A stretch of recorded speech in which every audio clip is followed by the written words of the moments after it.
The sun rose over Lagos with the same hurried energy that defined the city. Car horns blared in discordant symphony as yellow danfos weaved between lanes like agitated bees.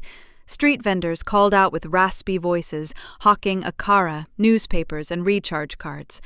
Somewhere in Surulere, Sarah sat at the edge of her bed, her eyes fixed on the wall clock as it ticked away. 6:12 a.m. She was already behind. She had snoozed her alarm twice. Her head throbbed from sleep deprivation, and her inbox was a battlefield. Sarah was a creative director at an ambitious, fast-paced marketing agency in Lekki Phase 1. The job used to excite her. Now, it exhausted her. Lately, she felt like she was drowning in briefs, deadlines, and the suffocating presence of her boss, Mrs. Adeyemi. It wasn't just the workload. It was the way Mrs. Adeyemi picked apart every project, every pitch, every spark of creativity Sarah tried to bring forward. Last week, she had spent 3 nights crafting a brand refresh for a local fintech startup. The response? It's passable, but we don't do passable, Sarah. We do exceptional. Today's challenge was even worse, a rebranding campaign for a bottled water company called Aquaflow. The problem? Sarah didn't feel a drop of inspiration. She submitted a draft the night before just to meet the deadline, knowing it was bland. Her phone buzzed as she poured boiling water over instant coffee. A message from Mrs. Adeyemi. We need to talk. That pitch lacks vision. Meeting at 12 noon. Be ready. Sarah winced. Her stomach turned. The day had only just begun. As she dressed hurriedly, the second message came in. It was from Mama Kemi, her trusted housekeeper. Madam, I'm not feeling well today. I've sent my daughter Kike to help clean. She's very responsible. Sarah frowned. She had told Mama Kemi before not to send her teenage daughter to work. It felt wrong. But she was already late and couldn't afford to argue. All right, let her come. Hope you feel better soon. Moments later, as she grabbed her laptop and bag, there was a knock.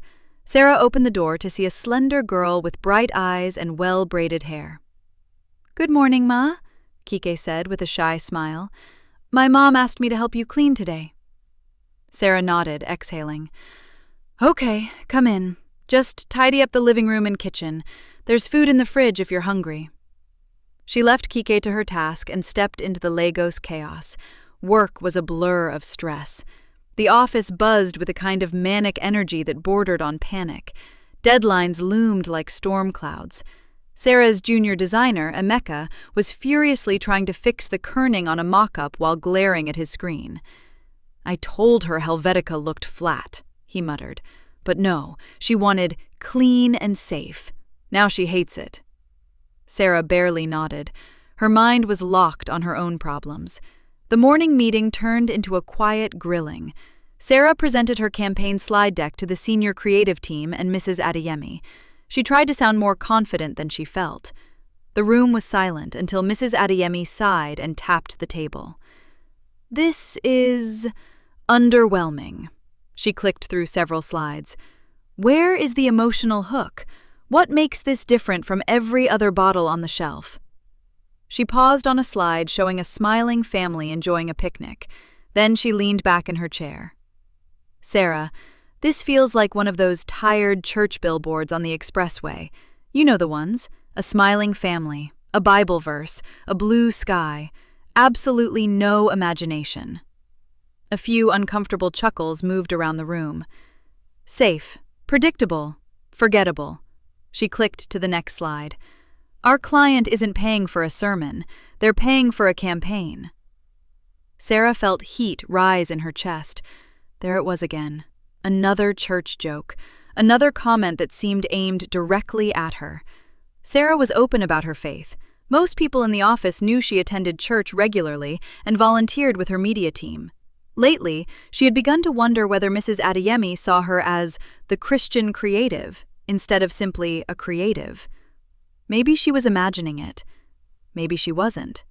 Either way, the comment stung. Mrs. Adeyemi closed the presentation. Do better. I want a fresh direction, and I want it tomorrow morning. No excuses. A junior copywriter, Tolu, smirked and whispered to the art director beside her. Sarah noticed. Maybe she should drink more water, might refresh her ideas. Sarah heard it. She clenched her jaw but said nothing. After the meeting, she tried to find a moment to breathe in the pantry, but Emeka walked in, waving his phone. Did you see the Slack message from Adeyemi? She wants a re-edit on the mock-up and expects campaign notes by 7 p.m. For real? Sarah gave a dry chuckle. At this point, I'm surprised she doesn't ask us to breathe differently. By 6:30 p.m., she was back home, defeated. She kicked off her heels and sank onto the couch. Her laptop was in her bag, but she couldn't bear to look at it. Her fingers ached, her head hurt, and all she wanted was a long nap. Then she noticed Kike. The girl was still there, mopping the floor of the corridor, not hurriedly, not sloppily, with intention. She had rearranged the bookshelf, organized the throw pillows, wiped down every surface until they glimmered. She didn't notice Sarah watching. Kike paused, leaned back to assess her work, then adjusted the rug slightly so its lines aligned with the tiles. Sarah blinked. Kike, you're still here? Kike startled, then nodded. Yes, Ma. I wanted to finish everything before I left. Sarah looked around. The house had never felt this clean. She could smell lemon polish in the air. You didn't have to do all this. I just like to make sure it looks nice. My mom always says if you're going to do something, do it well, even if no one is watching. Sarah felt a lump in her throat. Thank you, Kike. You did a beautiful job. Kike smiled, her cheeks glowing. Thank you, Ma. I'll be going now. As the door shut behind her, Sarah sat in silence. The house gleamed, but it was more than that. It was the girl's attitude, her quiet pride, her care, her intention. Sarah poured herself a glass of water from the Aquaflow bottle on the table and stared at the label. For a moment, she thought about Mrs. Adeyemi. Then she thought about Kike. And suddenly, something uncomfortable happened. She realized she wasn't angry anymore. She was convicted. Throughout the day, she had replayed the meeting in her head. She had blamed Mrs. Adeyemi, blamed deadlines, blamed office politics, blamed pressure, blamed everything except the quality of the work itself. Deep down, she knew the campaign wasn't her best effort. The truth landed heavily. Kike had spent hours cleaning a small apartment with more care than Sarah had invested in her biggest project, not because she had to, but because she wanted to do it properly. Sarah leaned back and closed her eyes. Then a Bible verse surfaced in her mind, a verse she had memorized years ago. Do you see a man diligent in his business? He shall stand before kings. He shall not stand before mere men. Proverbs 22:29. She whispered it aloud, once, then again. Diligent. Not talented, not connected, not lucky. Diligent.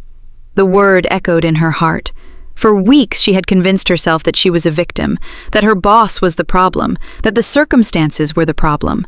But perhaps the real problem was that she had stopped giving her best. A quiet prayer escaped her lips. Lord, forgive me. The words surprised her. I've spent so much time asking you to change my boss when you were trying to change me. Peace settled over her. Not because the deadline disappeared, not because Mrs. Adeyemi suddenly became easier to work with, but because she finally knew what she had to do. She opened her laptop. This time, she wasn't creating a campaign to satisfy her boss. She was creating something excellent because excellence mattered. Sarah stared at the Aquaflow label again. What was this campaign missing? Maybe everything. She grabbed her laptop and opened a blank document. Not the pitch deck. Not yet. First, she wrote a story. A girl mops a corridor in a cramped Lagos flat. Her back aches. Her arms sting. But she adjusts the rug because details matter. Because pride isn't about wealth. It's about heart. She wrote for hours. The words flowed differently now. This wasn't just about selling water. It was about honoring the everyday spirit of Lagos. The people who give their best, even when no one is watching. The new campaign was called In Every Drop, Pride in the Details. She designed posters featuring artisans, traders, students, and mothers, people who lived with purpose, just like Kike. She replaced generic stock photos with street photography and added subtle Yoruba proverbs to the captions. She embedded emotion into the heart of the campaign. Each image was paired with captions like, "After the 6 a.m. commute, Aquaflow fuels the first client smile." From dawn markets to dusk lectures, refresh with purpose. She wipes every corner like it matters. Aquaflow is the breath between tasks. By 1 a.m., Sarah finally shut her laptop. Her eyes stung, but her heart felt light. The next morning, Sarah arrived early. Her heart raced as she entered the glass boardroom, which was filled with agency leadership, senior creatives, and 2 representatives from Aquaflow. The pressure was different now, bigger. She could see Tolu whispering something to Emeka again, another smirk. Sarah ignored them. When Mrs. Adeyemi entered, she gave a curt nod. "Let's begin." Sarah stood, calm but energized. "This campaign is called In Every Drop, Pride in the Details."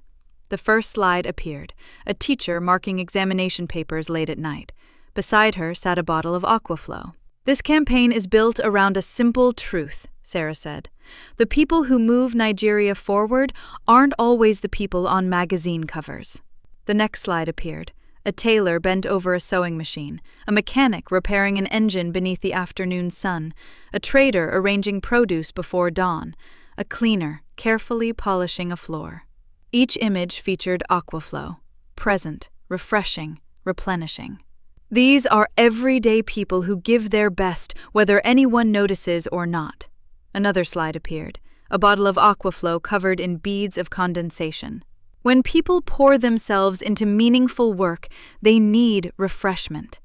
The next slide faded in, a teacher taking a sip between classes, a mechanic wiping sweat from his forehead, a market woman pausing briefly before serving another customer. "Aquaflow isn't just bottled water," Sarah continued. "It's the refreshment that helps people keep going." She clicked to another slide. The tagline appeared, "Hydrate your hustle." Aquaflow replenishes every drop of effort people invest in their families, their businesses, their studies, and their dreams. The room was completely silent now. Our audience doesn't need another advertisement telling them they're successful. She clicked again. They need a brand that sees them. Images of hardworking Nigerians filled the screen. The teacher who stays late, the student who studies after everyone else has gone to sleep, the cleaner who notices details everyone else overlooks, the trader who opens her stall before sunrise. These are people who give their best. She paused. And Aquaflow refreshes them so they can keep giving their best. The final slide appeared, a crystal-clear Aquaflow bottle glowing against a sunrise backdrop. The slogan stretched across the screen, "In every drop, the strength to give your best." Silence hung heavy. Then one of the Aquaflow representatives started clapping. "This is beautiful." Another joined in. "This tells our story." A third executive smiled. "And it finally puts the product at the center of the emotional journey." Mrs. Adeyemi looked at Sarah for a long moment. Then she nodded. "Now this is a campaign." Sarah felt the tension drain from her shoulders. After the meeting, as people filtered out, Tolu approached her, all smiles. "That was amazing, Sarah. Truly. I didn't expect it." Sarah smiled back, not smug, just content. "Neither did I." Later that day, she sent Mama Kemi a message. "Thank you for sending Kike. She inspired the best work I've done in months. You're raising a remarkable young woman." Mama Kemi replied, "Nah, God, she really tries. I'll let her know." That night, Sarah returned home and took a long look at her space. It was still neat from the day before, but more importantly, it felt meaningful now. The campaign had succeeded, but that wasn't the victory.